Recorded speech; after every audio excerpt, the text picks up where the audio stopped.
반갑습니다. 주영훈입니다. 먼저 기도하고 함께 말씀을 나누겠습니다. 사랑과 은혜가 충만하신 하나님 아버지, 부족한 종을 오늘 중앙성결교회로 향하게 하심을 감사합니다. 오늘 이 예배가 하나님께 드리는 축제의 시간이 되게 하시고 기쁨의 시간이 되게 하시옵소서. 말씀을 전한 저의 입술에 기름을 부으셔서 이 입술을 통하여 전해지는 말씀이 은혜의 언어, 성령의 언어, 겸손의 언어만 사용하게 하시고 교만의 언어, 상처의 언어는 삼같도록 주님께서 입술을 다스려 주시옵소서. 이 예배 시종을 주님께 부탁드리오며 이 모든 말씀 주 예수 그리스도 이름으로 기도드렸습니다. 아멘. 반갑습니다. 반갑습니다. 부족한 사람을 초대해 주신 우리 중앙성결교회 한기채 목사님을 비롯한 모든 리더십과 장로님들께 다시 한번 감사의 말씀드리고 싶고요. 굉장히 역사가 오래된 교회, 정말 전통이 있는 그런 교회에 이렇게 제가 이 위에 섰다는 것 자체가 참 굉장히 가문의 영광으로 생각하도록 하겠습니다. 오늘 제가 간증이라는 거창한 이름으로 섰지만 제가 아시는 분은 아시겠지만 보통 그냥 이렇게 믿음 생활에 오신 분들의 여러 가지 이야기도 있지만 저는 특별히 다른 사람과 다른 점이라고 한다면 저희 아버지가 목사님이시기 때문에 목사님의 아들로서의 살아온 삶은 또 어땠는지 이런 이야기를 한번 좀 들어보시면 어떨까 싶습니다. 저희 아버님은 황해도가 고향이십니다. 6.25 때 삼촌 집에 계시다가 6.25가 반발하면서 가족들을 만나지 못한 채로 월남하시는 기차를 타게 되셔서 황해도에서 태어나셨지만 자라신 곳은 부산에 있는 보육원, 당시엔 고아원이라고 불렀겠죠. 고아로 자라셨습니다.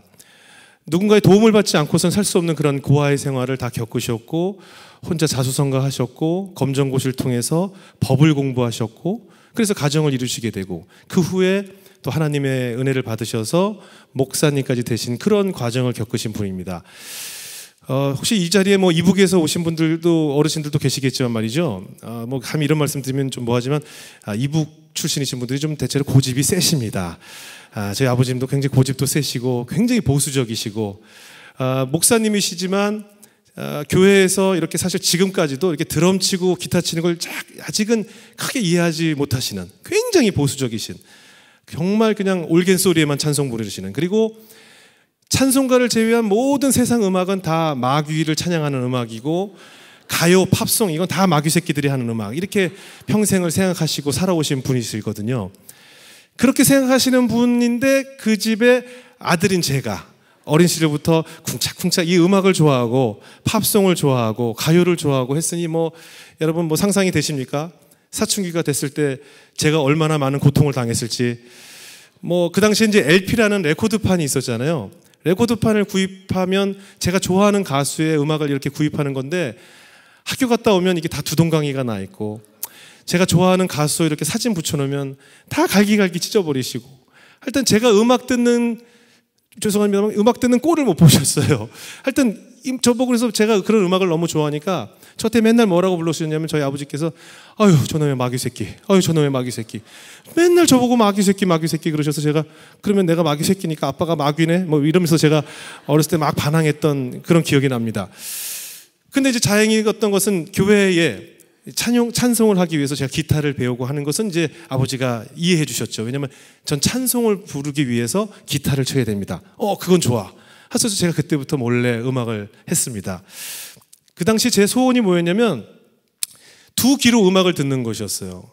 왜냐면 두 귀로 음악을 들을 수가 없어요. 아버지가 하도 제 방을 갑자기 문을 여셔서 제가 혹시 무슨 가요나 팝송을 듣고 있을까 봐 갑자기 문을 여시니까 아버지가 걸어오는 발자국 소리를 들어야 되기 때문에 음악을 헤드폰으로 못 듣고 한쪽은 이렇게 열고 한쪽으로만 이렇게 이어폰으로만 음악을 들으면서 학창시절을 보냈던 기억이 납니다. 참 얼마나 그 음악을 듣고 싶고 하고 싶은데 못하게 하는 그러니까 이 잡초처럼 밟아도 또 저는 끝까지 음악을 사랑하고 제가 고등학교 때 용돈을 모아서 이렇게 중고 드럼을 하나 사왔다가 그거 딱 한 번 쳐보고 아버지가 방망이로 다 부셨던 그런 기억까지 납니다. 하여튼 살면서 음악을 제대로 듣거나 제대로 할 수 있는 상황이 아니었습니다. 그리고 나서 저희 가족이 다 이민을 가게 됐어요. 제가 고3 무렵에 저희 온 가족이 아버지께서 미국에 비전을 주셨다. 하나님께서 미국에서 또 많은 교민들을 전도하고 섬기라는 또 말씀을 주셨다고 해서 미국의 워싱턴이라는 곳으로 제가 이민을 가게 됐습니다. 이 미국뿐만 아니라 이 교포 사회에서 교회를 한다는 것이 사실 참 많이 어렵습니다. 이 교회 그 이상의 해야 될 것들이 많거든요. 특히 그 개척교회를 하시다 보니까 온 가족이 전도사님이고 온 가족이 봉사위원이게 됩니다. 제 동생은 늘 새로 이민 오신 분들 모시고 와서 통역해드리고 뭐 운전면허증 따는 거, 또 집 알아보는 거, 자동차 구입하는 데 가서 통역해드리고, 저는 또 동네 권사님들 다 운전해서 모셔다 드리고 모시고 오고, 수요 예배 때도 모시고 오고, 뭐 늘 그런 일들을 합쳐서 해야 됐었거든요. 제 어머님은 혼자서 한 교인이 한 60명 정도, 70명 정도 될 때까지 그 70인분 식사를 다 매주 다 만드시고, 매주 그렇게 생활하는 걸 보면서 너무 저 자체도 지쳐갔어요.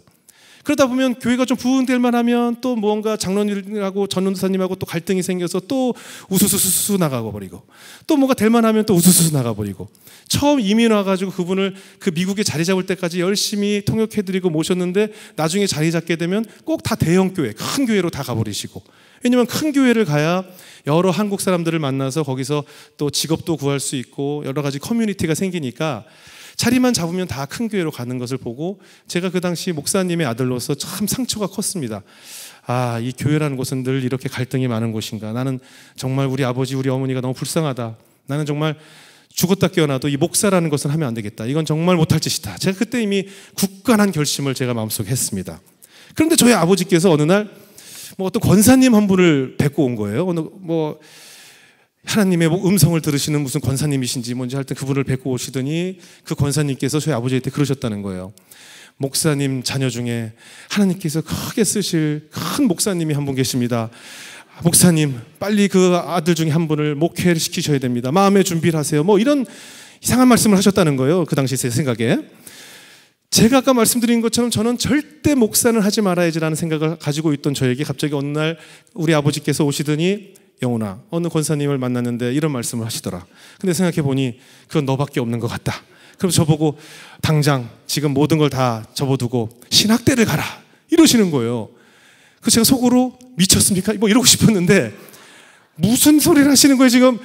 무슨 말도 안 되는 소리 하시냐고 제가 이제 아버지하고 막 갈등이 생기기 시작했어요. 아버지는 계속 신학대를 가라. 저는 웃기고 있으시네. 무슨 그 권사님도 만나지 마세요. 뭐 제가 막 이러면서, 아무튼 아버지와 갈등이 심해지면서 저는 이제 마음속에 그런 생각이 들었죠. 아, 이게 바로 기회다.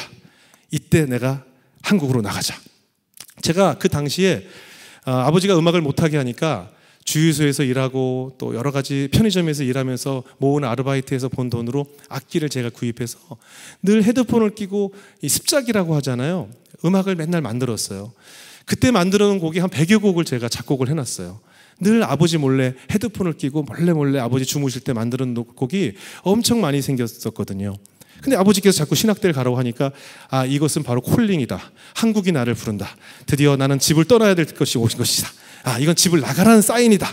하나님께서 바로 떠나라고 하신다. 혼자서 막 이런 생각을 하게 된 거예요. 그래서 어머니 아버님께는 방학을 맞이해서 한국에 있는 친구들도 만날 겸 해서 저는 한국에 다녀오겠습니다 해서, 제가 또 역시 뭐 저희 집이 여유가 있지 않았기 때문에 아르바이트를 해서 모은 돈으로 한국 갈 비행기를 딱 구입을 했어요.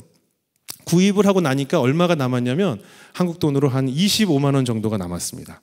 그 돈을 제 경비로 딱 모으고 제가 과감하게 한국으로 이제 떠나게 됐습니다. 비행기 타고 오면서 드디어 하나님께서 나의 길을 여시기 위해서 이렇게 등을 떠밀어서 한국으로 가게 하시는구나, 뭐 이러면서 제가 한국에 딱 도착을 했죠. 원래 이 탕자 생활을 하게 되면요, 바로 시작과 동시에 고난이 옵니다. 시작과 동시에. 한국에 도착을 하자마자 25만 원 들고 온 저에게 제가 이제 그 미국에서 구입한 그 전자악기, 이런 건반 있잖아요. 이런 키보드를 하나 제가 한국에서도 작곡을 해야 되니까 딱 들고 한국에 도착을 했는데, 도착하자마자 그 당시 김포공항에 세관에 딱 붙잡힌 거예요. 그 악기에 대한 세금을 물어야 된다는 거예요. 그래서 얼마냐니까 세금을 45만 원을 내고 가라는 거예요. 제 지갑에 25만 원 있는 사람한테 45만 원을 내고 가라는 거예요.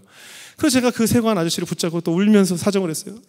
선생님, 저 좀 살려주세요. 제가 사실은 목사님 아들인데 저 어떤 권사님이 이상한 쓸데없는 얘기를 해가지고 제가 뭐 신학대를 가라고, 제가 이렇게 해가지고 이게 왔어요. 여기 가면 안 돼요. 난 가면 신학대 가야 돼요. 무슨 막 제가 이제 울며 불며 제가 살아온 앞에 이 이야기를 막 사정한 거예요. 그러니까 세관 선생님이 안 돼. 그래도 세금은 물고 가야 돼. 그러다가 제가 뭐 지갑을 다 보여드려도 돈이 없으니까, 좋다 그러면 내가 너 있는 25만 원을 뺏을 수는 없으니까 그래서 나가서 나중에 성공하면 나한테 와서 배로 갚아라. 감사합니다 선생님, 감사합니다 선생님. 그래가지고 제가 결국은 돈을 안 내고 그 김포공항의 세관을 통과하게 됐습니다. 그때가 제가 21살, 22살 때였으니까 한번 생각을 해보세요. 20대 초반의 젊은이가 25만 원을 갖고 얼마나 버틸 수 있겠습니까? 처음에 미국에서 오니까 가는 곳마다 친척 집에서 반가워해요. 어유 우리 영혼이 왔구나. 아유 영혼아 우리 집에서 하루 자고 가. 근데 이게 이제 일주일, 2주일, 한 달이 지나면서부터 이제 이게 반가움이 아니라 아시겠지만 이 세상에서 먹어도 배가 고픈 밥, 눈칫밥이라는 게 있습니다. 밥을 먹는데도 배가 고파요. 그래서 이 집에 가도 천덕꾸러기, 저 집에 가도 천덕꾸러기. 뭐 그러니까 이제 점점 저를 이제 피하기 시작하는 거예요. 그러면서 왜 미국에 안 들어가냐? 이제 좀 들어가라. 근데 저는 이제 음악의 꿈을 가지고 나왔기 때문에 내가 성공하기 전까지는 미국에 들어가지 않겠다라는 생각을 가지고 제가 만든 작곡한 테이블을 들고 각 기획사를 다니면서 유명한 녹음실을 다니면서 제 노래 한 번만 들어봐 주세요. 제가 미국에서 왔습니다. 한 번만 들어봐 주세요. 아버지가 목사님인데 자꾸 신학대 가르쳐서 나왔습니다. 한 번만 들어봐 주세요. 뭐 이러면서 여러 기획사를 찾아다녔어요. 이 전단지 돌리는 마음으로 제가 복사한 테이블 여러 군데 다니면서 돌리기 시작했어요.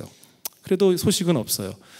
아시겠지만 돈이 없다 보니까 잘 데도 없고 먹을 곳도 없고 정말 말 그대로 거지 같은 생활을 했던 것 같아요. 어떤 날은 놀이터에서 밤을 새는데 그때 동네마다 그 지금으로 얘기하면 슈퍼마켓 앞에 담배 자판기가 있었어요. 근데 지갑에 500원, 뭐 700원, 1000원 정도밖에 없을 때니까 밤을 셀 놀잇감이 없어서 그때 처음으로 제가 담배 자판기에 돈을 넣고 담배를 뽑아서 처음으로 흡연이라는 것도 시작했어요. 그냥 놀 곳이 없으니까 놀이터에 앉아서 그네에 앉아서 밤을 샌 날도 있고 뭐 오늘은 어디 가서 자야 되지 뭐 이런 고민들을 참 많이 했던 것 같아요. 그런데 이제 저에게 제 음악을 듣는 어떤 작곡가 형이 제 음악을 들어보시더니 자기 집에 와 있으라고 하더라고요. 그래서 그 선배 집에 또 얹혀 살기 시작했어요. 근데 참 하나님의 은혜는 신비한 것이 뭐냐면요, 제가 이런 고생을 막 하면서 그 당시에 제일 힘들었던 것은 그랬던 것 같아요. 그 당시 기억하시나 몰라요. 그 카드 공중전화기가 있었어요. 5,000원, 10,000원 이렇게 해서 넣으면 그 5,000원어치 통화를 할 수 있는데 미국에 계신 어머니에게 국제전화를 하면 저 돈이 뚝뚝뚝뚝 떨어져요. 그래서 한 1분 정도 통화를 하는데 어머니는 걱정을 하시죠. 아버지는 노발대발 하신다. 빨리 들어와라. 너 밥은 먹고 다니냐. 얼마나 걱정이 많으시겠어요. 근데 제가 어머니에게 거짓말을 했어요. 엄마 지금 잘 되고 있어. 지금 여러 기획사에서 나랑 지금 일을 하자고 지금 막 하고 있어. 엄마 다 됐어. 좀만 기다려. 지금 너무 잘 되고 있어. 여기서 가면 안 돼. 하면서 사실 아무것도 되는 것도 없는데 어머니를 위로시키면서 제가 그렇게 지냈던 시간이 생각이 납니다. 참 많이 울면서 분명히 내가 원해서 하나님이 나를 떠밀었다라고 생각하면서 나와놓고는 그 당시에 놀이터에 앉아서 제가 하나님을 원망했어요. 이게 뭡니까? 나를 왜 여기까지 데려오셔? 그냥 거기 있을 때 신학대나 갈 걸 내가 여기까지 와가지고 뭐 이러면서 막 울기도 하고 뭐 그랬던 기억이 나요. 근데 하나님께서요 어떻게 역사를 하시냐면 하나님이 역사하실 때는 이 귀신도 이용하신다는 생각을 제가 그때 알게 됐어요.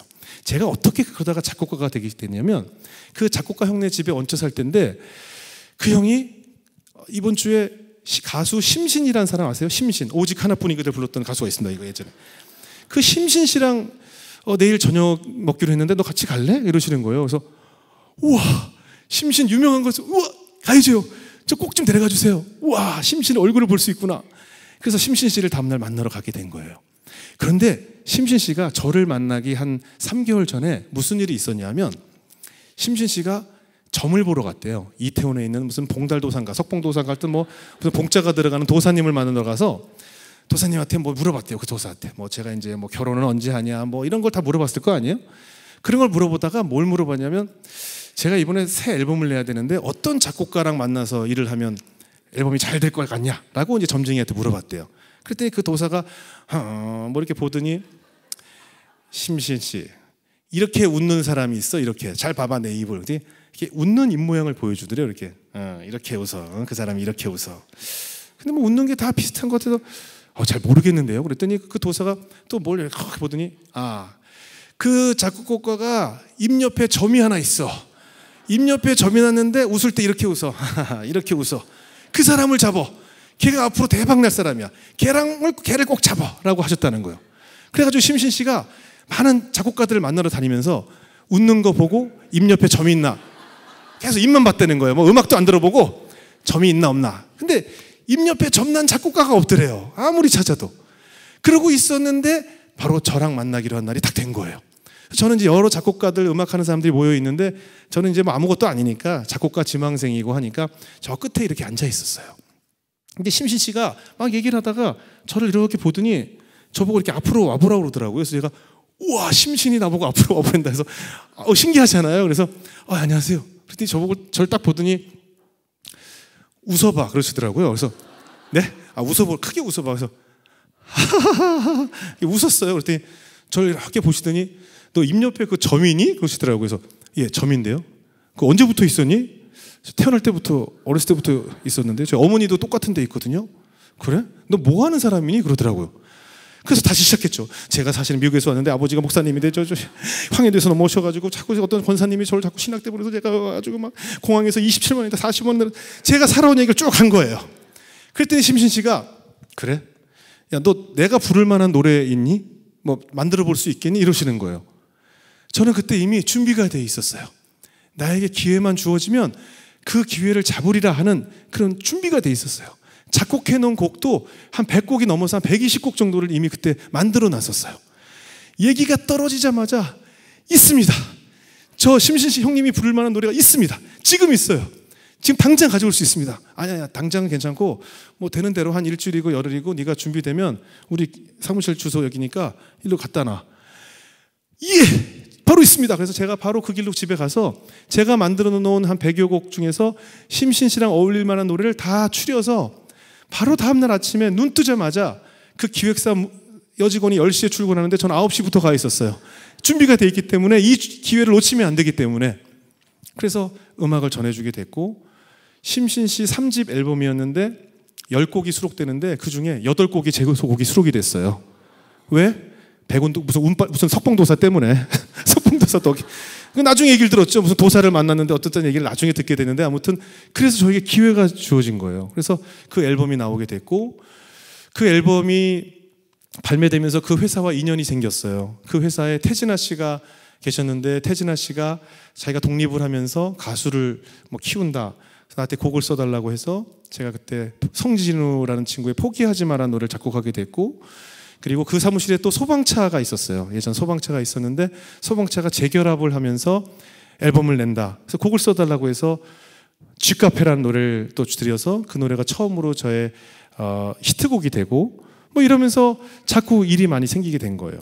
그 당시에 제가 정말 어려울 때 처음 돈을 벌어서 청담동에 500에 35만 원짜리 월세를 살게 됐어요. 500에 35만 원짜리 원룸이었는데 그때 그 원룸을 만든 사람을 지금도 좀 잡아보고 싶은데 그 원룸이 있잖아요. 얼마나 참 좁은 원룸이었냐면 되게 집도 작지만 화장실이 있잖아요. 화장실이 그 집을 어떻게 누가 설계했는지 모르겠는데 보통 화장실에 가서 그 화장실에 일단 그 세면대가 없어요. 일단 그 왜 쭈그리고 앉아서 이렇게 밑에 물 틀면 왜 일본 말로 다라이라고 하잖아요. 이 다라이에 받아서 이렇게 씻는 집이었는데 뭐 거기까지는 괜찮은데 화장실 변기가 이제 보통 이렇게 있잖아요. 그럼 보통 우리가 변기가 있으면 이렇게 앉아서 용변을 본단 말이죠. 근데 그 집은 화장실이 이렇게 있는데 변기랑 벽이 붙어 있어요. 이렇게 앞에. 그래서 다리가 안 들어가요. 거기 변기에. 그럼 어떻게 해야 되느냐? 변기는 이렇게 생겼는데 난 이렇게 용변을 봐야 돼요. 그 설계한 사람 잡아야 돼요. 하여튼 그런 집에 제가 그 처음 돈을 벌어서 살기 시작한 거예요. 하지만 저에게는 그 변기도 똑바로 앉을 수 없는 집이지만 그곳이 얼마나 천국 같았겠습니까? 오갈 곳이 없었던 저에게 집이 생겼으니까.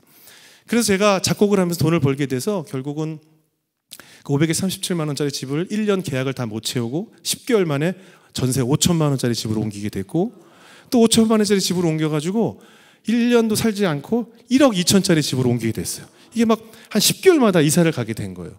막 말 그대로 승승장구하게 된 거예요. 97년도 가요톱10이라는 순위 프로그램에서 1위부터 10위까지 노래 중에 7곡이 제 곡으로 1위부터 7위까지가 제 곡인 적이 있었던 거예요. 너무나 화려한 날이 시작이 됐어요. 뭐 정신이 없었어요. 내가 무슨 노래를 작곡했는지를 몰라요. 그냥 매일 찍어내기에 바빴죠. 그러던 차에 또 방송도 하게 됐는데 어떻게 방송까지 하게 됐냐면 제가 작곡가로 유명해지기 시작했을 때 당시에 서세원 쇼라는 방송이 있었어요. 토크박스라고 그래서 이렇게 뭘 굴려가지고 주제가 나오면 그날 출연한 사람들이 재밌는 얘기를 해가지고 누가 더 웃긴 얘기를 했나를 배틀하는 그런 프로그램이었어요. 근데 그때 마침 어떤 한 가수가 갑자기 방송 출연이 펑크가 난 거예요. 출연을 못하게 된 거예요, 전날. 그러니까 방송 관계 PD랑 작가들이 큰일 났다, 한 명을 빨리 섭외해야 된다 그래서 작가들이 막 섭외하다가 제가 개인적으로 알고 지내던, 제가 라디오 프로그램에 출연했을 때 제 방송을 좀 인상 깊게 들었던 어떤 작가분이 주영훈이라는 작곡가가 있는데 그 작곡가를 한번 섭외해보자. 그랬더니 이제 담당 PD는 작곡가는 사람들이 모르니까 안 된다라고 막 했대요. 근데 그 작가가 시간이 없으니까 일단 그냥 마네킹 하나 앉혀놓는 사람 치고 일단 불러봅시다 해서 저를 섭외하게 된 거예요. 그래서 제가 그날 갑자기 출연을 하게 됐어요, 방송을.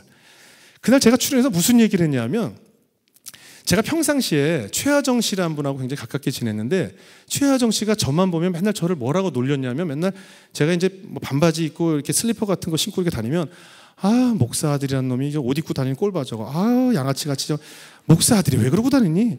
제가 술을 한 잔 먹고 다음날 만나면 목사 아들이 저 술 처먹고 다니는 거 봐. 목사 아들 정말 싫어.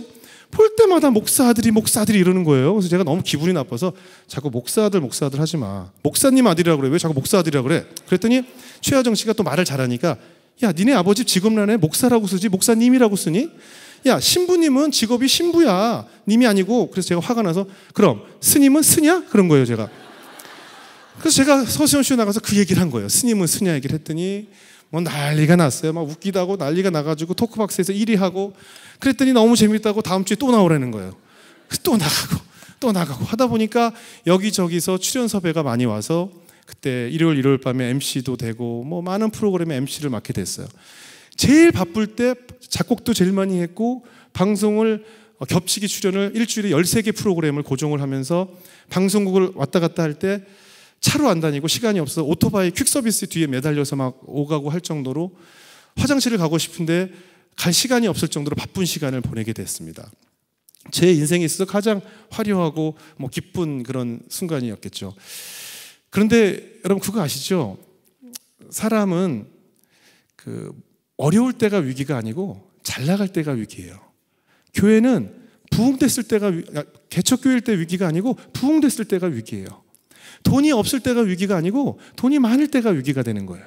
왜냐? 모든 것이 갖춰져 있을 때 비로소 교만이라는 것이 다가오고 방심하게 되고 나를 충전할 시간이 없어지기 때문이죠. 저에게도 역시 제가 너무 바빠지고 흔히 얘기하는 사회적으로 성공을 하면서 저를 돌아볼 시간도 없고 뭐 음악도 그냥 찍어내기 바쁘고 뭐 어떻게 살았는지를 모르고 살게 됐어요.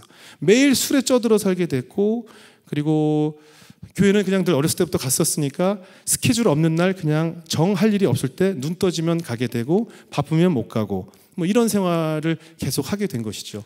한 번도 뭐 하나님께 의지하거나 내가 어떻게 여기까지 왔는지를 모르게 됐어요.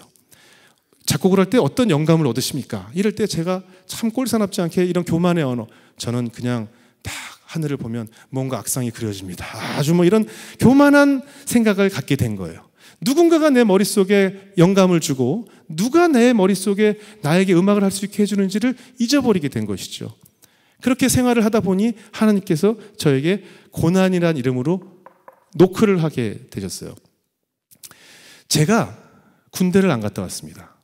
한국에서 군대를 안 갔다 온 사람은 일반 사람이 교통사고로 한 3명 정도 인사사고를 냈을 때, 아니면 혹은 그보다 더 심한 기준과 같다고 볼 수 있거든요. 군대를 안 가면 한국에서는 연예 생활을 할 수가 없어요. 저는 어린 시절에 선천적으로 어머니께서 저를 낳았을 때부터 심장에 기형적으로 혈관이 하나가 더 났어요. 그래서 이 구석에 혈관이 하나 더 있어서 제가 예를 들면 신호등이 깜빡깜빡 거릴 때 우리는 보통 뛰잖아요. 근데 제가 갑자기 뛰거나 갑자기 뭔가 운동을 하게 되면 이 피가 심장을 한 바퀴 도는데 이 피가 혈관 끝에 있는 기형 혈관으로 새서 끝에 있는 심장만 뛰게 되면서 나머지 심장이 말라서 제가 빈혈을 일으키고 쓰러지는 그런 질병을 갖고 있었어요. 그래서 어린 시절부터 저는 체육을 해본 적이 없어요. 늘 비만 아동으로 살았어요. 왜냐하면 체육을 하면 심장에 무리가 갈 수 있다는 진단서가 있어서 그 진단서 덕분에 저는 늘 체육 시간에 그냥 열외 들어가서 맨날 도시락 먹고 누워만 있고 하니까 늘 살만 비둥비둥 쪘던 그런 아이였거든요.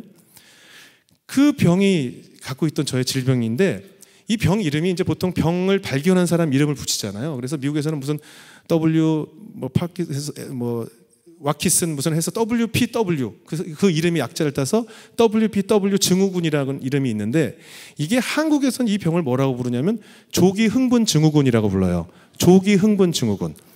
흥분을 빨리 한다라고 들리시죠? 네. 모든 사람들이 다 그렇게 알아들어요. 조기 흥분? 빨리 흥분하는 거? 그러니까 병 이름이 이상하잖아요. 그럼 뭐 여자 보면 막 흥분이 돼요? 막 저한테 막 이러시고 그러시더라고요.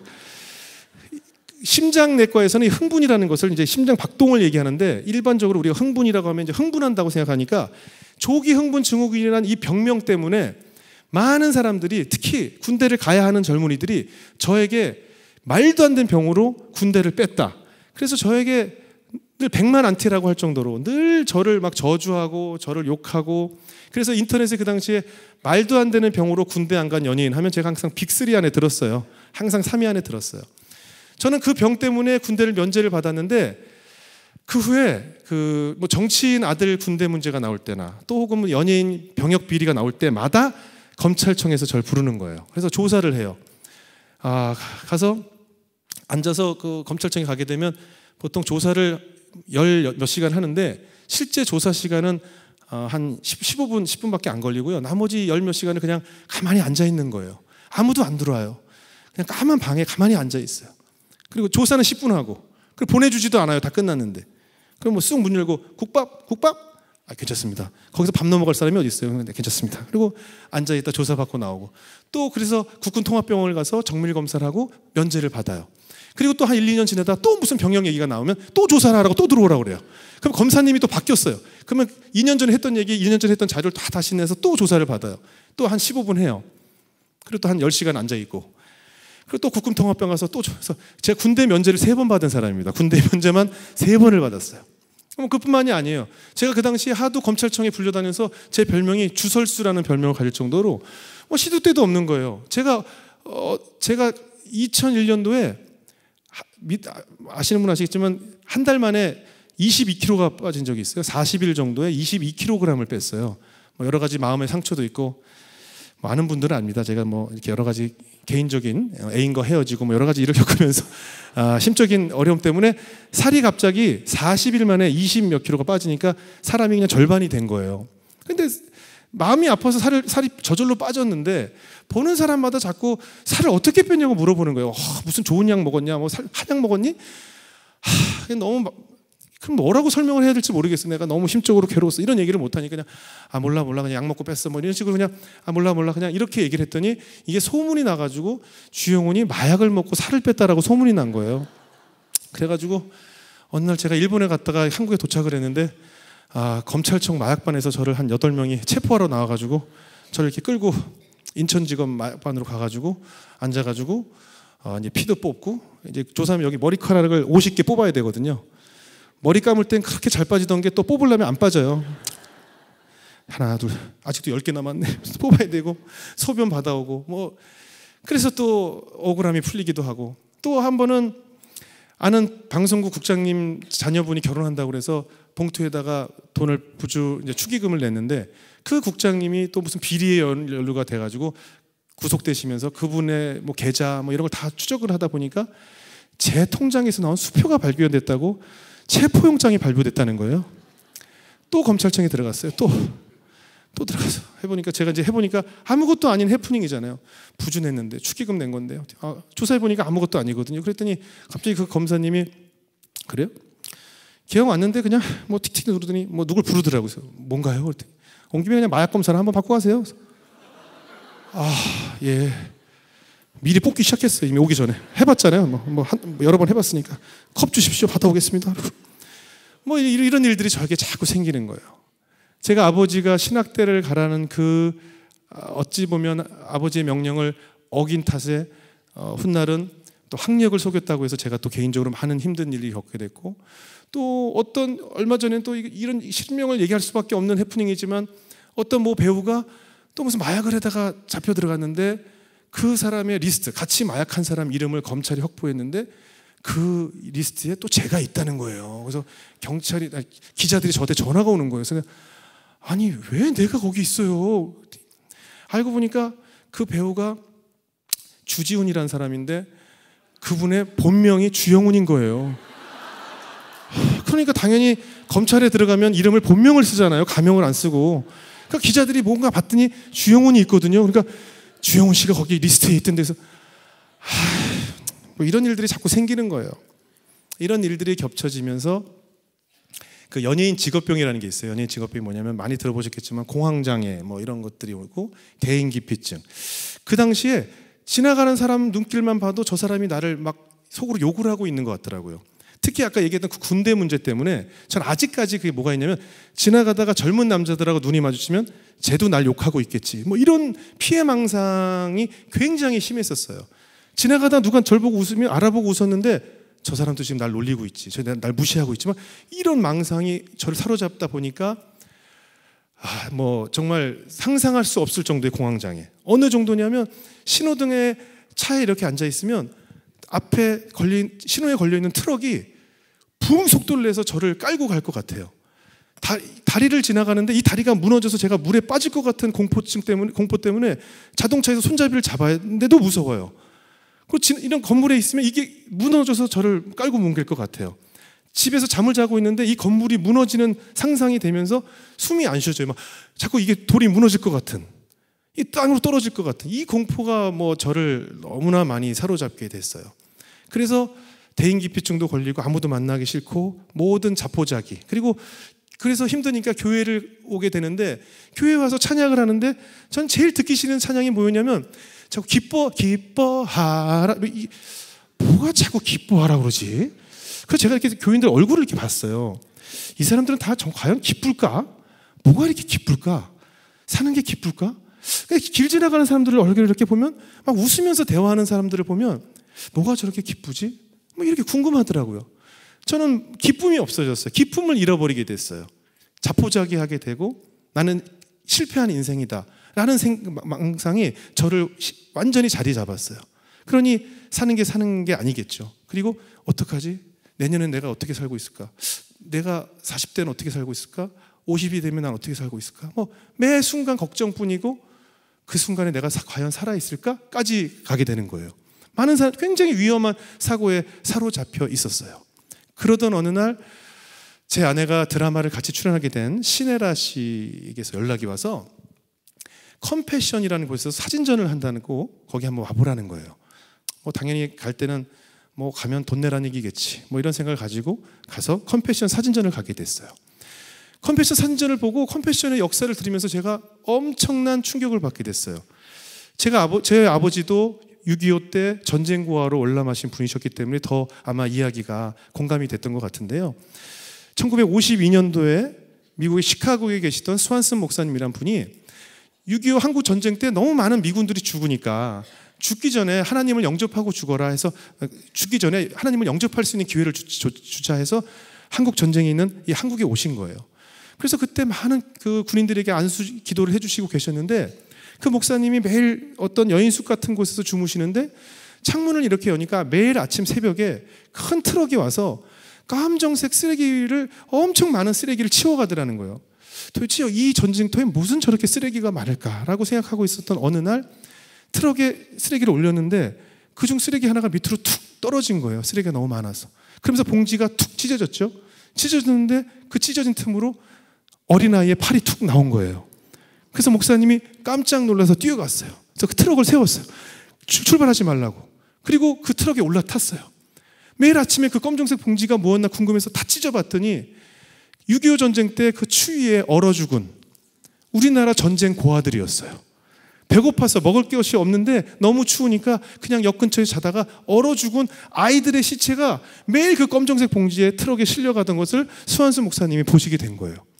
너무나 많은 충격을 받았고 또 그 전쟁 틈에 아이들이 페인트통을 들고 와서 김미 초콜릿 뭐 김미 더 머니 뭐 이러던 것을 다 봤던 목사님이시기 때문에 목사님이 모든 것을 중단하시고 미국으로 돌아가셨어요.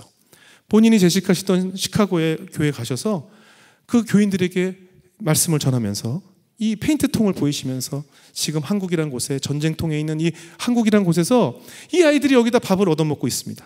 그리고 매일 아침에 많은 생명들이 얼어 죽어가고 있습니다라고 교인들에게 우리가 그들을 도와야 된다고 선포하셨어요. 근데 그때 52년도 그 무렵에 미국도 경제공황이 와서 너무나 많은 홈리스들, 우리 표현으로 노숙자들이 너무나 많이 생겨나던 무렵이었대요.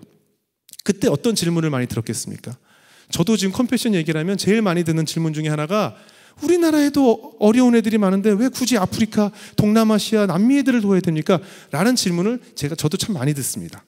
그때 바로 수완스 목사님도 똑같은 질문을 들었다고 그래요. 아니 여기 앞에 가면 우리도 흑인 애들, 집 없는 아이들이 이렇게 많은데 왜 굳이 한국이라는 나라의 아이들까지 도와야 됩니까 목사님? 이런 질문을 받으셨대요. 그때 수완스 목사님께서 이렇게 말씀하셨대요. 하나님께서는 우리가 어느 날 먼 훗날 천국에 갔을 때 미국인들만 천국에 있는 것을 원하지 않습니다. 바로 그곳에 바로 한국의 아이들, 바로 이런 죽어가는 아이들이 그곳에 와서 하나님을 영접하기를 원하십니다. 우리가 아니면 그 아이들을 살릴 수가 없습니다. 라고 말씀을 하셨대요. 그래서 시작된 것이 컴패션이었어요. 처음엔 컴패션이라는 이름 자체가 낯설기 때문에 그냥 우리가 아는 무슨 고아원, 무슨 보육원으로 시작을 하셨다고 해요. 그들에게 먹을 것도 주지만 하나님의 말씀을 가르치면서 우리나라의 부흥의 역사를 이끌었다는 그런 영상과 역사를 제가 접하게 된 거예요. 너무나 많은 충격을 받고 저도 아이를 후원하기 시작했어요. 그 후에 저도 컴패션에 대해서 관심을 갖게 되면서 필리핀으로 비전 트립을 떠나게 됐어요. 신혜라 씨랑 또 우리나라의 모 재벌 총수 가족들과 이름만 얘기하면 다 여러분이 아는 우리나라에서 정말 돈 많은 사람으로 손꼽히는 그 가족들과 또 몇몇 교인들과 필리핀의 무덤 마을이라는 곳을 가게 됐어요. 말 그대로 무덤 마을이에요. 무덤에 사람들이 살아요. 돈만 주면 원래 있던 뼈를 끄집어내고 다른 시체도 넣어주고 그럼 나온 뼈를 아이들이 이게 동물 뼈인지 사람 뼈인지 모르고 갖고 놀고 있고 그리고 수상가옥인데 수상가옥은 원래 물 위에 집을 져야 수상가옥이잖아요. 근데 밑으로 용변을 다 보니까 어떻게 되겠어요? 밑에 용변이 쌓이잖아요. 그러니까 얼마나 많은 악취. 그러니까 쉽게 해서 이 수상이 아니고 그냥 변상 가옥인 것 같아요. 그냥 온갖 오물 위에 집이 져 있고 사람이 4사람 이상 들어가면 무너질지 몰라서 삑삑 막 이런 소리가 나니까 위험해서 들어갈 수도 없는 그런 동네를 가게 됐어요. 그 수상 가옥을 저희가 방문하게 됐을 때 그 집에서 만난 어머님들이 저희가 왔다고 막 기뻐하더라고요. 하나님께서 또 저희를 사랑하셔서 이렇게 한국에서 손님을 보내주셨다고 웃고 있더라고요. 제가 아까 말씀드린 것처럼 저는 그 전까지 왜 기뻐해야 되는지를 모르고 있었는데 이 사람들은 지금 오늘 당장 먹을 것도 없는 사람들이 제가 왔다고 기뻐하더라고요. 그러면서 같이 손을 잡고 기도하면서 눈물을 흘리면서 기도를 하는데 이게 오늘 뭘 먹을까 걱정이 돼서 눈물을 흘린 것이 아니고 우리가 와서 하나님이 자기를 사랑하셔서 이렇게 보내주셨다고 기쁨의 눈물을 흘리더라고요. 아, 이 사람이 기뻐하고 있네. 저랑 같이 갔던 그 재벌 총수네 가족들은 그 일정 동안에 웃는 걸 본 적이 없어요. 아버지랑 엄마랑 아이들이 서로 대화를 안 하더라고요. 그리고 식사를 해도 같이 안 먹고 뭔가 화가 잔뜩 나 있는 가족들 같았어요. 돈이 그렇게 많은데 이 사람들은 기뻐하지 않더라고요. 이 사람이나 저랑은 기뻐하지 않는 사람들이더라고요. 근데 그분들은 기뻐하고 있더라고요. 그리고 내 아이를 하나님이 축복하셔서 어느 날 이 아이를 크게 쓰실 거라고 또 기뻐하고 있더라고요. 그게 너무 신기했어요.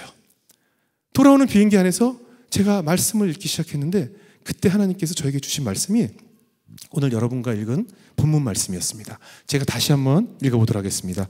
로마서 5장 3절 4절 말씀인데요.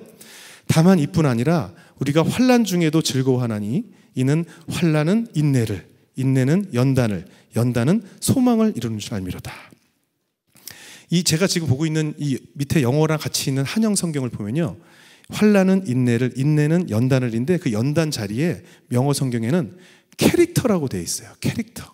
그럼 그 연단만 캐릭터로 바꿔서 제가 한번 번역을 해볼게요. 환난 중에도 즐거워해야 되는데 왜냐하면 환난은 인내를, 참는 법을, 그 참는 법은 캐릭터, 나의 천성, 내 인격, 나의 성격, 그것이 있어야 너의 소망을 이루는 줄 알미로다. 다시 더 쉽게 표현하자면 고난이 와야 사람들이 참는 법을 알게 되고 그 참는 법을 알아야 나의 천성, 나의 태어날 때부터 내가 가졌던 그 천성이 바뀌게 되고 그것이 바뀌어야 너희가 바라는 그 소망을 이루는 줄 알미로다 라는 말씀이셨어요. 결국은 그 환난이라는 이름은 하나님께서 나를 바꾸시기 위해서 나를 초대하고 있다는 것을 그때 제가 깨닫게 된 거예요. 천성이 바뀌어야 된다는 것이죠. 저는 성격이 굉장히 급해요. 빨라요. 지금 말도 굉장히 빠르잖아요. 얼마나 빠르냐면 저는 화장실이 아직 한 100m 남았는데 지퍼를 먼저 내리면서 가요. 이렇게. 냉장고에 음료수를 꺼낼 때 있잖아요. 이게 음료수를 꺼낸 다음에 문을 닫아야 되는데 머리가 안 나왔는데 문을 닫다가 이렇게 꽝 찍히고 막 이래요. 트렁크에서 뭘 꺼내는데 머리가 안 빠진 상태에서 트렁크를 내리다가 찢긴 적도 있어요. 막 이게 굉장히 성격이 급해요. 결국은 하나님께서 환난을 주어야 우리가 인내하는 법을 알게 되고, 인내하는 법을 알아야 우리가 천성이 바뀌고, 그래야 네가 바라는 것들이 이루어진다라는 말씀을 제가 듣게 됐어요. 너무나 신기해서 정말 다 이렇게 환난 중에도 기뻐하고 있을까라는 마음에 저기 도미니카 공화국 옆에 아이티라는 섬을 가게 됐어요. 정말 저주받은 나라예요. 그 나라는 도미니카 공화국과 멕시코 위에 있기 때문에 사실 어떤 인종이 있어야 되냐면 우리가 흔히 생각하는 멕시코 사람처럼 생긴 사람들이 거기 있어야 되거든요. 그런데 거기에 다 흑인들밖에 없어요. 그리고 거기서 프랑스어를 써요. 왜 거기서 살면 위치적으로 그 스페니쉬라고 하잖아요. 멕시코 말을 써야 되는데 불란서어를 써요. 알고 보니까 그 나라는 예전에 프랑스 사람들이 흑인 노예들을 데려다가 거기서 나는 코코넛이나 무슨 열매나 좋은 자원들을 다 캔 다음에 너희들은 그냥 여기서 죽어라 하고 흑인 노예들을 버리고 떠난 거예요. 그 노예들의 후손들이 지금 아이티 민족을 이루고 있더라고요. 어차피 시작 자체가 버림받은 민족이었어요. 그 상처들이 엄청 많고 태풍이 와서 늘 쓸어가고 먹을 것이 없고 돈이 없어요. 제가 방문한 집집마다 먹을 것이 있는 집을 본 적이 없어요. 그 나라에서 뭘 팔고 있었냐면 진흙 쿠키라는 것을 팔아요. 진흙으로 만든 쿠키예요. 먹을 게 없으니까 그냥 흙을 사카린 같은 거 조금 뿌려서 그거를 또 팔아요. 그럼 그걸 내 아이에게 먹이게 되면 각종 복통과 설사와 아이들이 막 배가 아파서 떼굴떼굴 굴러요. 그런데 그거라도 먹으라고 그걸 사서 어머니가 내 아이의 입에 넣어주고 있다는 것이죠. 얼마나 불쌍한지 몰랐어요. 근데 제가 방문한 집 중에 태풍 때문에 집이 쓸려가서 내 아이도 죽고 그런 집이었는데 그 어머니가 자기가 얼마나 힘들게 살았는지 얘기하다가 눈물을 흘리더니 갑자기 표정이 싹 바뀌면서 마지막에 그래도 하나님이 나를 사랑하시기 때문에 나는 천국에서 하나님과 기쁨을 얻을 수 있다는 말씀을 쓱 하면서 웃으시더라고요. 제가 아까 말씀드린 것처럼 이분도 기뻐하고 있더라고요. 이게 뭐지? 왜 이 사람이 기쁠까? 집도 절도 없고 먹을 것도 없고 지금 오늘 당장이 걱정이고 내년은 어떻게 살고 내 후년은 어떻게 살지 내가 볼 때 앞길이 캄캄한데 뭐가 저렇게 기쁘지? 이런 생각을 갖게 된 거예요. 이거구나. 내가 그동안 기쁘지 않았던 이유는 내 삶에 감사가 없었기 때문이구나. 내가 가지고 있는 10가지 중에 난 8가지를 가지고 있는데 2가지가 비어있다고 늘 불만이 있었구나. 늘 더 잘 나가는 사람만 보였구나. 더 돈 많은 사람만 보면서 나는 왜 저 사람만큼 돈이 없었을까? 왜 난 저런 집에 태어나지 못했을까? 왜 난 저 사람처럼 저렇게 잘 나가지 못할까라고 내가 가지고 있는 7, 8가지에 대한 감사가 없고 부족한 2, 3가지만 섬기다 보니까 나는 늘 감사가 없다 보니 기뻐할 수가 없었구나라는 생각을 그때 그분들을 보면서 얻게 됐어요. 결국 우리는 늘 미래에 대한 두려움이 나를 사로잡고 있어요. 늘 언제나 두려워요. 아시잖아요. 건물 하나 갖고 있으면 든든해 하잖아요. 비싼 보험이 하나 들어있으면 우리가 마음이 든든하잖아요. 걱정할 것이 없잖아요. 그것은 뭐냐면 내 노후에 그래도 저거 하나 있으니까 나는 괜찮을 거야. 결국 나는 그 건물을 믿고 있는 것이고 난 보험에 하나 비싼 보험이 들어나서 괜찮아. 나는 보험이라는 신을 믿고 있는 것이죠.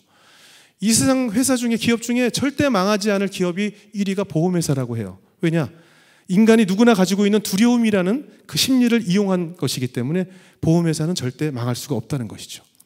그리고 나서 제가 IT에 돌아와서 제가 내가 감사함이 없어서 기뻐하지 못했구나라는 것을 안 다음부터 성경 말씀을 찾아보기 시작했어요. 왜냐하면 나를 사로잡았던 그 많은 염려들, 걱정들이 내 머리를 지배하고 있었기 때문에 나는 기뻐할 틈이 없었다는 것이죠. 그 후에 말씀을 읽다 보니까 너무나 말씀들 볼 때마다 하나님께서 계속 말씀을 하시더라고요. 우리 빌립보서 4장 6절을 볼까요? 우리 너무나 많이 알고 있는 말씀이잖아요. 빌립보서 4장 6절 찾아보겠습니다. 빌립보서 4장 6절 7절 말씀, 우리 많이 알고 있는 얘기입니다. 아무것도 염려하지 말고 다만 모든 일에 기도와 간구로 너희 구할 것을 감사함으로 하나님께 아뢰라. 그리하면 모든 지각에 뛰어난 하나님의 평강이 그리스도 예수 안에서 너희 마음과 생각을 지키시리라. 여기도 아무 염려하지 말라는 거예요. 걱정하지 말라. 모든 일에 그냥 기도하고 간구해라. 그러면 너 필요한 것들을 하나님께서 다 지각에 뛰어난 하나님의 평강이 그리스도 예수 안에서 너희 마음과 생각을 지키시리라. 또 마태복음 6장 25절 말씀 이야 너무나 다 알고 계시죠? 마태복음 6장 25절을 찾아보겠습니다. 우리가 다 아는 말씀입니다. 여기도 또 말씀하세요. 그러므로 내가 너희에게 이르노니 목숨을 위하여 무엇을 먹을까, 무엇을 마실까, 무엇을 입을까 염려하지 말라. 목숨이 음식보다 중하지 아니하며 몸이 의복보다 중하지 아니하냐. 그리고 27절에 너희 중에 누가 염려함으로 그 키를 한 자라도 더할 수 있겠느냐. 또 너희가 어찌 의복을 위하여 염려하느냐. 그리고 나서 뭐라고 하셨습니까? 31절에 그러므로 염려하여 이르기를 무엇을 마실까 무엇을 마실까 염려하지 마라. 또 그 대신 뭘 하느냐? 너희는 먼저 그의 나라와 그의 의를 구하라라는 것이죠. 먼저 하느님의 축복은 선불제예요. 먼저 내가 행하라는 것이었어요. 제가 컴패션을 하다 보니까 션 정혜영 부부, 차인표 신혜라 가까이서 접하게 돼요. 션이란 분은 정말 대단한 분이잖아요. 한 달에 900명의 어린이를 후원하고 있어요. 컴패션 어린이 600명. 그걸 돈으로 계산하면 좀 죄송하지만은 컴패션에 한 아이를 후원하는데 45,000원씩이 들거든요.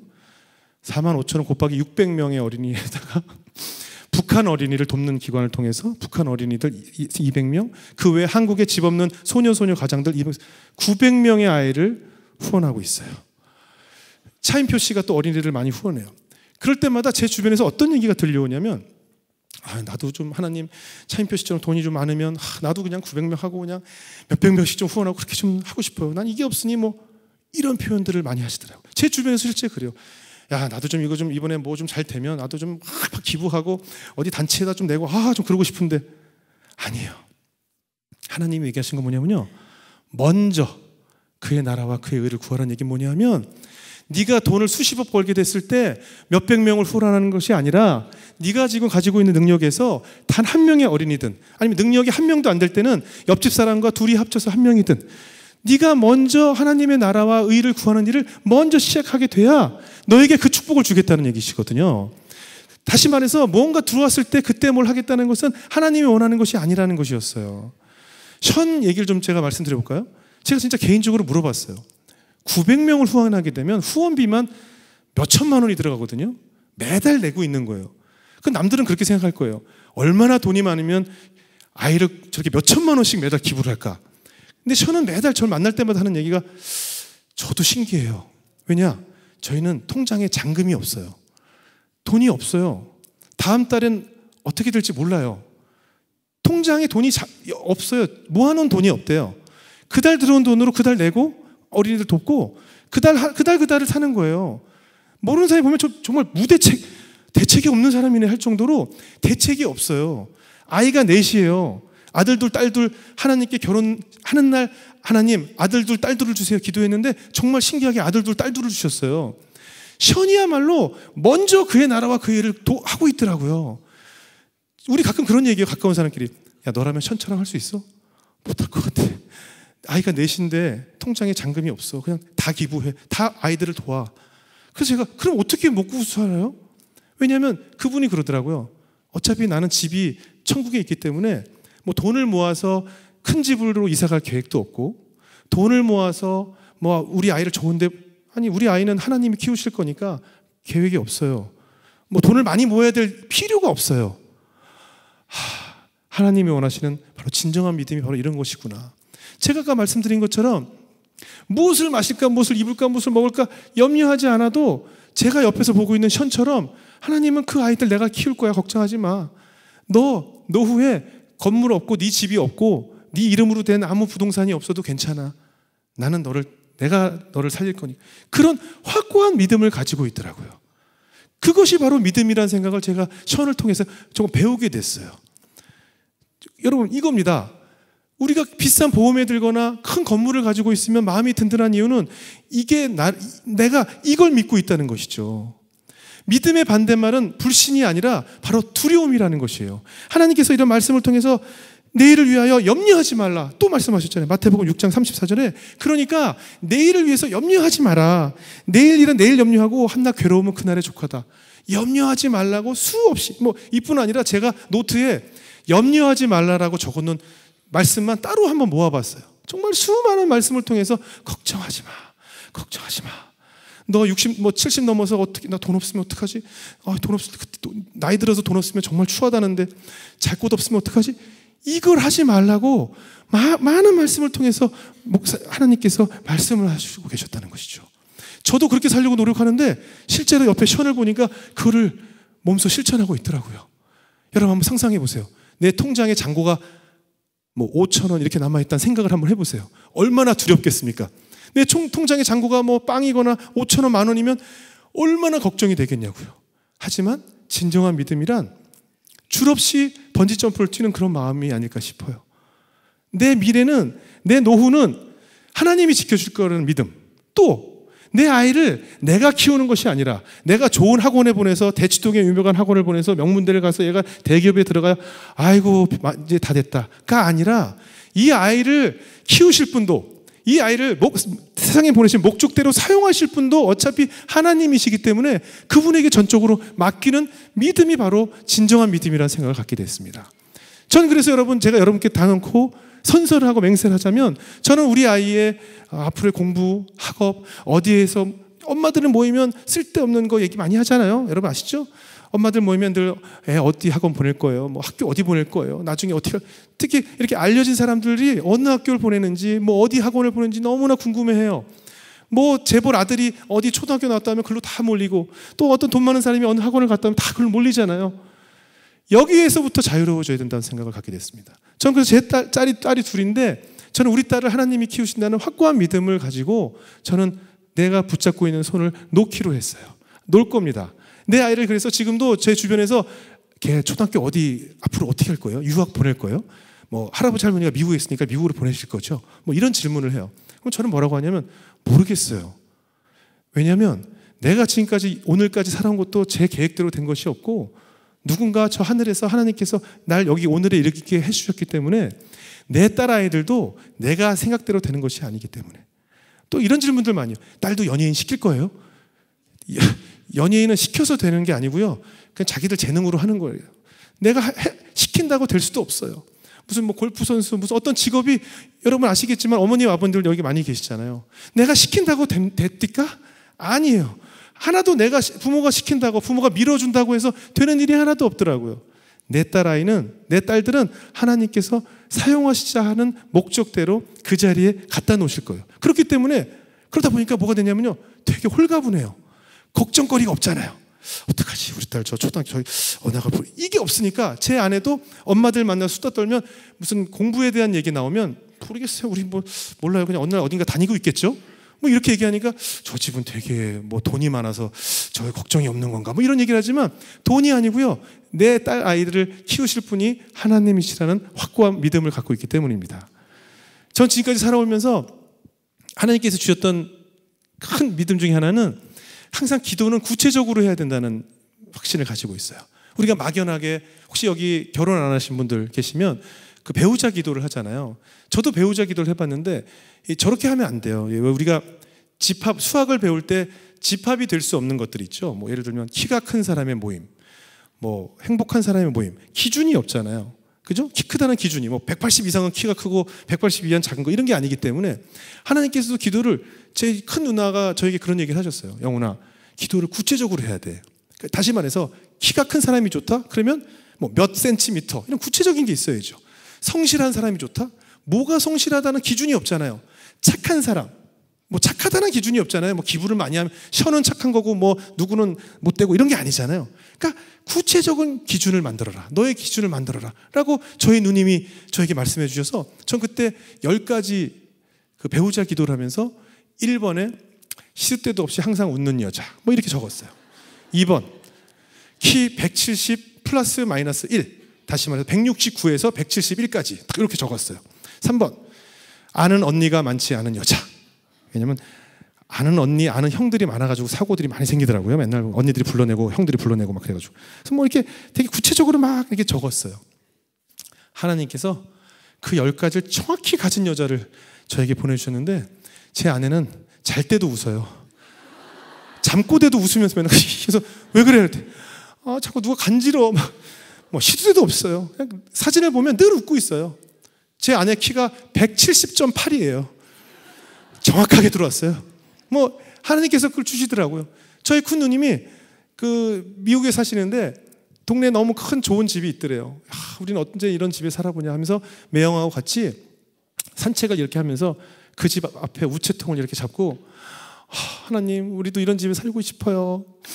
이런 집에 살게 해주세요 하고 또 산책을 하고 또 다음날 이렇게 보다 그래 이 집이 정말 어제 그 집에 또 온 거예요. 하나님 이 집 너무 좋아요. 이 집에 살고 싶어요. 이런 집에 살게 해주세요를 뭐 나중에 알고 보니 그게 땅밟기라고 하던데 우리 누나 표현으로는 1년 넘게 그 기도를 소화시키려고 산책하셨는데 우리 누님이 15년째 그 집에 살고 계세요. 그 집으로 이사 가셨어요. 저희 누님 정말 구체적이잖아요. 뭐 이런 집이 아니라 이 집에 살게 해주세요 하나님. 어머 너무 좋겠다 이러면서 그냥 갔다는 거예요. 저희 누님이 지금 그 집에 살고 계세요. 우리가 살면서 염려가 얼마나 많습니까? 미국의 에드워드 포돌스키라는 어느 유명한 박사님이 책을 쓰셨는데 책 제목이 뭐냐면 걱정이 사라져야 병이 사라진다라는 책을 쓰셨어요.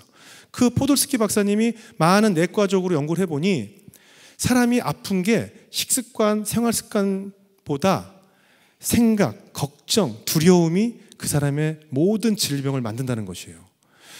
신경내과에서 이 내과에서 유명한 몬테규 박사님이라는 분이 어떤 책을 쓰셨냐면 신경성 위장장애라는 책을 쓰셨는데 그 책 내용이 뭐냐면 내가 위궤양이라 위암을 전문적으로 공부를 해보니 많은 환자들을 봤더니 특별한 원인이 없는데 위궤양이 있더라.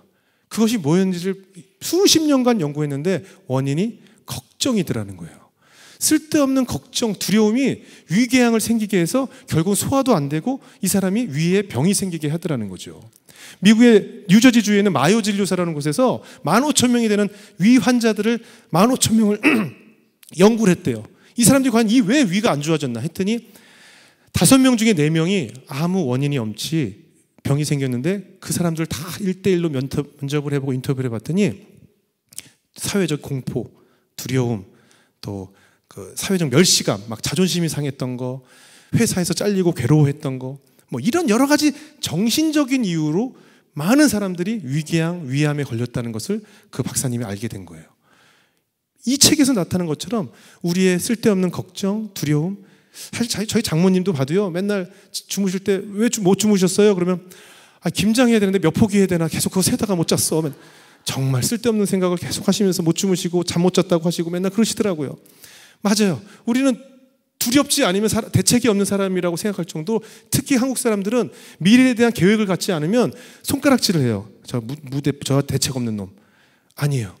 우리는 앞으로 대책 없는 사람이 됐으면 좋겠습니다. 미래에 대한 두려움에서 자유로워지고 내 마음속에 그래야 아까 제가 왜 기뻐하는지를 몰랐다고 말씀을 드렸잖아요. 우리가 기뻐지려면 바로 그런 두려움에서 자유로워져야 됩니다. 앞으로 내 노후 노세요. 등산을 해야 되는데 너무 높은 산을 오를 때 여기에 많이 짊어질수록 힘든 거예요. 이걸 다 버릴수록 우리가 등산하는 그 등반의 길은 가벼워집니다. 내 아이, 내 손주, 내 삶, 그 어떤 것도 내가 결정할 수 있는 것은 없습니다. 여러분 아까 말씀드린 것처럼 로마서 5장 3절 말씀처럼 혹시 지금 마음에 심적으로 고통이 있거나 난 지금 환난을 겪고 있다, 고민이 너무 많다, 괴롭다, 모든 삶에 기쁨이 없다 하시는 분들은 로마서 5장 3절 말씀처럼 환난을 겪으면서 인내하는 법을 알게 되고 그 인내하는 법을 통해서 나의 천성과 인격이 바뀌게 되고 그 후에 하나님께서 내가 늘 아침마다 손 모으고 기도했던 그 소망을 이루게 된다는 것을 여러분 믿으시기 바랍니다. 부족한 종이지만 그래도 아버님께서 저를 그때 잘 떠밀었던 것 같아요. 한국에 와서 25만 원 들고 와서 참 25만 원 들고 시작한 사람 치고는 참 잘 된 것 같습니다. 그것이 그냥 됐겠습니까? 보이지 않는 우리 어머니 아버지의 끝없는 눈물의 기도가 오늘의 저를 만들었습니다. 제가 목사님 아들이라서 마지막으로 한 말씀 드리자면 어느 교회 가나 제가 꼭 마지막에 드릴 말씀이 있습니다. 목사님을 위해서 기도를 많이 해주십시오. 저희 아버님은 신장 이식을 하셨어요. 투석을 오래 하시다가 신장 이식하셨고 이미 원로 목사님 되셔서 집에 계시는데 제 주변 아버님 주변 목사님들 중에 건강하신 목사님이 없으시더라고요. 왜냐하면 목사님들은 인풋은 있는데 아웃풋이 없어요. 남들의 고통, 괴로움, 힘듦을 다 듣고 접하고 늘 그들의 육체적 고통, 정신적 고통을 다 듣고 하는데 정작 본인의 고통이나 본인의 고민이나 본인의 상처를 배출할 곳이 없어요. 그냥 안으로 삼키기만 하는 것이에요. 제 아버지가 늘 눈물로 기도하시던 모습을 저는 봤거든요. 그게 싫어서 저는 목회자가 되기 싫었었어요. 정말 목사님이야말로 많은 교인들이 매일 목사님을 위해서 기도해 주시고 그 안에서 그냥 사라지는 수밖에 없거든요. 우리 사랑하는 한 목사님 위해서 기도 많이 해주시고, 여러분도 오늘부터 정말 기도로 하나님 두려움에게서 자유롭게 해주세요. 걱정이 사라지게 해주세요. 늘 기도하는 성도 여러분 되시기를 주님의 이름으로 축복하겠습니다. 잠깐 기도하고 마치겠습니다. 사랑의 하나님, 부족한 종을 세우셔서 오늘 이곳 중앙성결교회에서 함께 말씀을 나눴습니다. 두렵지 않게 해주십시오. 걱정하지 않게 해주십시오. 하나님, 내 마음속을 점잡고 있는 그런 어려움, 여러 두려움에서 자유롭게 하시고 그의 나라와 그의 의를 먼저 구하는 주의 종들로 살아가는 인생 되게 하여 주시옵소서. 오늘 우리 이 교회를 위해서 늘 헌신하는 우리 한 목사님에게서 축복을 더하시고, 한 목사님 늘 성령의 충만함으로 기쁨으로, 목사님 자체가 늘 기쁨으로 살 수 있는 그런 훌륭한 종으로 세워주시기를 하나님으로 간절히 원합니다. 사랑합니다. 이 모든 말씀 주 예수 그리스도의 이름으로 기도드렸습니다. 아멘. 고맙습니다.